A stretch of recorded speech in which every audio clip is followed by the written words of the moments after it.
విభూతి. మీరందరూ చక్కగా విభూతి ధారణ చేసుకున్నారా? విభూతి ధారణ చేసుకుంటే ఏం ఫలితం వస్తుంది అనేటువంటి విషయాన్ని మీకు అందరికి కూడా తెలిపాలని తెలుపుతూ ఉన్నాను. మరి ఇలాగే ఒక గురువులు వస్తారు ఇంటికి. గురువులు వచ్చినప్పుడు పాదపూజ చేస్తూ ఉంటారు. పిలిపించారు మీరు ఎప్పుడైనా గురువులను, స్వాములను? అంటే వాళ్ళు నిత్యము దేవ నామస్మరణతోనే ఉంటారు.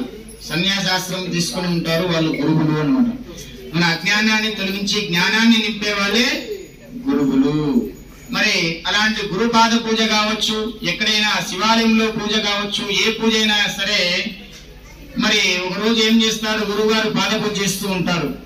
అందరూ పూజ కూర్చుంటారు, అందరూ బొట్టు పెట్టుకుంటారు. మరి ఒక బాబు ఉంటాడు, బాబు బొట్టు పెట్టుకుని పూజ కూర్చోరా అంటే, స్వామి నేను బొట్టు పెట్టుకోను అంటాడు. నువ్వు బెకా చెప్పు, బొట్టు మాత్రం పెట్టుకోను అంటాడు. పూజ కూర్చుంటే కనీసం విభూతి ధారణ చేసుకుని పూజ చేయాలనా, బొట్టు పెట్టుకోరా అంటాడు. లేదు నువ్వు ఏమన్నా బెకా చెప్పు కానీ బొట్టు మాత్రం పెట్టుకోను అంటాడు. మరి ఎట్లా చేయాలి అని స్వామి ఆలోచించుకుంటూ ఉంటారు. మరి ఇతనికి ఉపాయం ఏం చేయాలి? సరే విభూతి ధారణ చేసుకోకుండావే కనీసం బొట్టు పెట్టుకున్న వారి ముఖమన్న చూడరా అంటారు. సరే ఒకటి ఆజ్ఞ ఇస్తావా అంటే, సరే స్వామి నువ్వు ఏమన్నా చెప్పు చేస్తాను, రోజు విభూతి మాత్రం పెట్టుకోను, బొట్టు మాత్రం పెట్టుకోను అంటాడు. మరి సరే నేను చెప్పింది చేస్తావా అంటే, ఏమన్నా చెప్పు, రోజు చేస్తా కానీ బొట్టు పెట్టుకోను అంటాడు. సరే ఏం చేస్తాము అని చెప్పేసి, సరే బొట్టు పెట్టుకోకుండావే కనీసం విభూతి పెట్టుకున్న వారి ముఖమన్నా చూడు అంటే అప్పుడు ప్రతిజ్ఞ చేస్తాడు. ఎందుకు చూడను, మంచిగా చూస్తాను, బొట్టు పెట్టుకునే పని లేదు కదా, పెట్టుకున్న వాళ్ళ ముఖం చూస్తా అయిపోయి కదా. సరే చూస్తలే స్వామి అంటాడు. తొందరపడి ఆజ్ఞ ఇచ్చేస్తాడు. సరే స్వామి అంటాడు. మరి పూజ అంతా అయిపోతుంది, స్వామి వెళ్ళిపోతాడు. మరి తర్వాత స్వామికి ఆజ్ఞ ఇచ్చాడు కదా, మరి మరుసటి రోజు ఉదయాన్ని ఏం చేయాలి? బొట్టు పెట్టుకున్న వాళ్ళ ముఖం చూడాలి. మరి ఎక్కడ దొరుకుతారబ్బా బొట్టు పెట్టుకున్న వాళ్ళు? వేరే బొట్లు పెట్టుకున్న వాళ్ళు అందరు కనిపిస్తారు.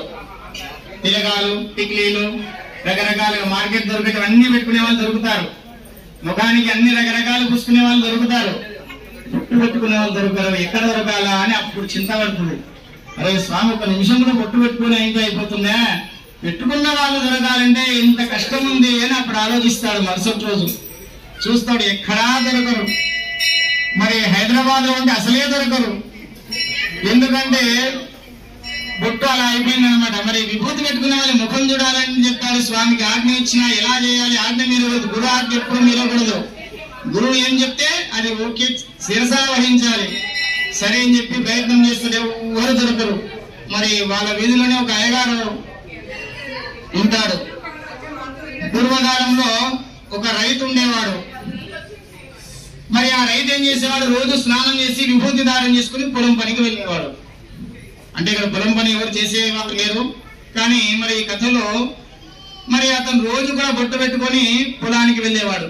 మరి అతని పని ఏంటి, బొట్టు పెట్టుకున్న వాళ్ళ ముఖం చూడాలి అంతే అని రోజు ఉదయాన్నే 6 గంటలకు వెళ్ళేవాడు అతను పొలానికి. మరి ఇప్పుడు కూడా కొందరు బొట్టు పెట్టుకొని స్నానం చేసి పొలానికి వెళ్ళేవారు. ఎందుకంటే కాయకమే కైలాసము. మనం చేసేటువంటి వృత్తే పనియే ప్రత్యక్ష దైవము. మరి అంటే పొలం పనులు చేసే వాళ్ళు అలా ఉంటారు. మామూలుగా మనం ఉద్యోగాలకు వెళ్తాం, మన పనులకు వెళ్తుంటాం, స్నానం చేసి చక్కగా బొట్టు పెట్టుకుని వెళ్తూ ఉంటాం. మరి అతను ఏం చేశాడు, రోజు 6 గంటలకు వెళ్తుంటేవాడు. అతని ముఖం చూసేది వచ్చేది. అయిపోయినా ఈ రోజు అయిపోయింది ఇంకా. మరి మరుసటి రోజు 6 గంటలకు వెళ్ళేవాడు. అతను రోజు బొట్టు పెట్టుకుని పొలానికి వెళ్ళేవాడు. ఇతను ముఖం చూసేది, విభూతి పెట్టుకున్నాడా, రైట్ చూసానా, నమస్కారం, రైట్ పోయేవాడు. అలా కొద్ది రోజులు గడుస్తూ ఉంటుంది. మరి ఒక రోజు రైతు ఏం చేస్తాడు, త్వరగా పనులు ఉన్నాయని చెప్పేసి 5:30కే స్నానం చేసి బొట్టు పెట్టుకుని పొలానికి వెళ్ళిపోతాడు. మరి ఆ రోజు 6 గంటలకే పోతాడు ఇంటికి. స్వామి వెళ్తుంటాడు. మరి పోతే లేడు. ఏమా లేరా అంటే, లేదు 5:30కే ఈ రోజు కాస్త పని ఉంటే త్వరగా వెళ్ళిపోయారు అంటే. ఎంత పని, ఇప్పుడు ఎక్కడ ఏ పొలానికి వెళ్ళారో తెలియదు కానీ చూడాలి కదా, ఎవరు లేరు, ఆయననే తప్ప. ఆ పొలానికి వెళ్తాడు లేదు, ఈ పొలానికి వెళ్తాడు లేదు, ఎక్కడ వెళ్ళాడు దొరకడు. ఎంత పని అని చెప్పి ఊరంతా అన్ని పొలాలన్నీ వెతుకుతాడు. మరి చూసి సరైన ఒక పొలం దగ్గర దొరుకుతాడు. ఆ రైతు ఏం చేస్తుంటాడు, త్వరగా వెళ్ళి ఒక చెట్టును నాటుతాము అని అనుకుంటాడు. ఏదో ఒక చెట్టు అంటే ఒక బిల్వం చెట్టు ఏదో ఒకటి పొలం గట్టులో ఒక చెట్టు నాటాలని చెప్పేసి గుంత తవ్వుతూ ఉంటాడు అనమాట. మరి ఆ గుంత తవ్వుతూ ఉంటే ఆ రైతుకి ఏం దొరుకుతుంది? పెద్ద ఆండ దొరుకుతుంది. బంగారు మణిమాణిక్యాలు ఉన్నటువంటి ఒక పెద్ద కుండ దొరుకుతుంది. గమ్మని శబ్దం వస్తుంది. లేచి చూస్తాడు, అక్కడ ఎవరైనా చూసారా అని. ఎవరు కనిపించలే. అమ్మాయ ఎవరు లేరు, మళ్ళీ తవ్వుతూ ఉంటాడు.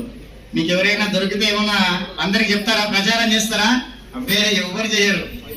మరి అతను లేచి చూస్తాడు, ఎవరైనా చూస్తారేమో అని చెప్పి ఎవరు లేరని చెప్పి మళ్ళీ చదువుతూ ఉంటాడు.